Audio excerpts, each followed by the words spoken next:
नमस्कार मित्रांनो, मी ॲस्ट्रोलॉजर हर्षल निकम आपलं पुन्हा एकदा स्वागत करत आहोत संस्कृती फॅक्ट चॅनलवर। आज आपण नवीन एका विषयावरती बोलणार आहोत आणि त्या माध्यमातून आजच्या पुढच्या पिढीसाठी आपल्या संस्कृती वागण्यातून लोकांना सनातन धर्माबद्दल व त्यांच्या विचारांबद्दल बोल देण्याचा प्रयत्न आम्ही विचार क्रांती या नव पर्व सुरू करत आहोत। समाजातल्या आजच्या बदलामुळे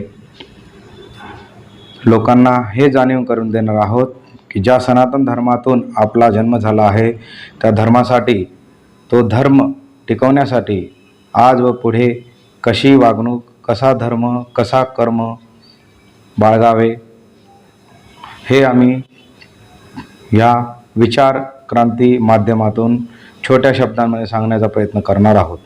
तरीही आपला प्रतिसाद हा जेवढा मूल्यवान आहे तेवढा आज आणि उद्या घडवण्यासाठीही कृपया आमच्या चॅनलला लाईक आणि सबस्क्राईब करा आणि जास्तीत जास्त लोकांना शेअर करा व सनातन धर्म टिकवण्याच्या प्रयत्नात मला मदत करा। विचार क्रांती भाग पहिला, लक्ष्मण पत्नी उर्मिला। तुम्हा लोकांना माहीत असेल, रामायणामध्ये उल्लेख केला तर राम, सीता आणि लक्ष्मण, पण कधीही लक्ष्मणाच्या पत्नीबद्दल कोणीही कुठे काही लिहून ठेवलेले नाही। लक्ष्मणाच्या पत्नीचे नाव उर्मिला होते। उर्मिला ही सीता मातेची छोटी बहीण आणि राजा जनकाची दुसरी कन्या रत्न होती।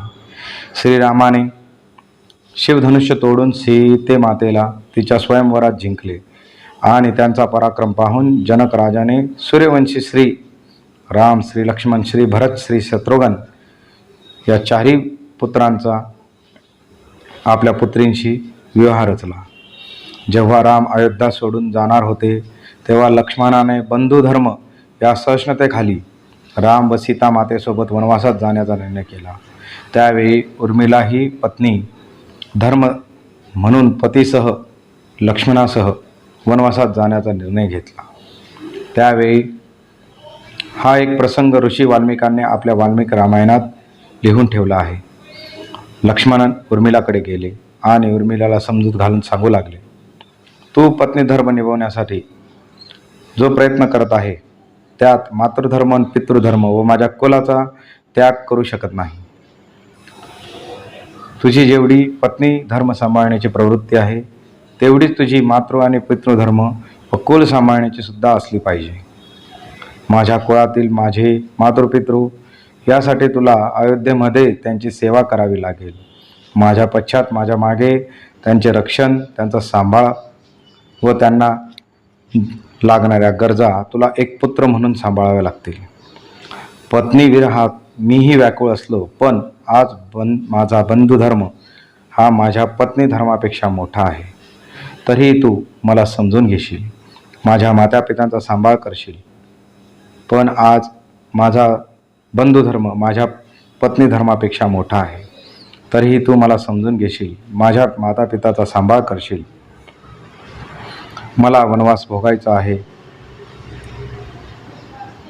तू मला वचन दे, मी जसा माझ्या बंधुधर्मासाठी दिवसरात्र जागून त्याची सेवा करेल व तू माझ्या वाटेची झोप घेशील व माझ्या मातापिताची सेवा करशील। हा वनवास मी माझ्या बंधू आणि माते समान वहिनीबरोबर पूर्ण करून लवकरच अयोध्येत परत येईल। असे बोलून लक्ष्मण वनवासात निघून गेले। त्या दिवसापासून उर्मिला मातेने 16 तास झोप घेतली आणि 8 तास त्यांचे मातापिताची सेवा केली। त्याचे फळस्वरूप म्हणजे लक्ष्मण भगवान हे मेघनाथ यांचे वध करू शकले, कारण मेघनाथ यांना देवाचे वरदान होते की जो व्यक्ती 14 वर्ष न झोपता जागा राहील तोच व्यक्ती तुझा वध करू शकेल। या गोष्टीचा सारांश म्हणजे आजच्या धकाधकीच्या जीवनात सर्वांना कर्तव्यांनी बांधले आहेत, पण कुठेतरी हे कर्तव्य आपण विसरत जात आहोत आणि आपला जो धर्म आहे तो लुप्त होत चालला आहे। याच कारणे कलियुग लवकर आल्याचा आपल्याला भास होईल व तो ग्रासायचा आपल्याला दिसेल। तरीही धन्य ती माता उर्मिला, जिने आपल्या पतीला दिलेले वचन पाळले व धर्मस्थापनेसाठी मौल्यवान सहभाग दिला. जय उर्मिला माते. हा छोटासा प्रयत्न तुम्हाला कसा वाटला हे नक्की कळवा. श्री स्वामी समर्थ.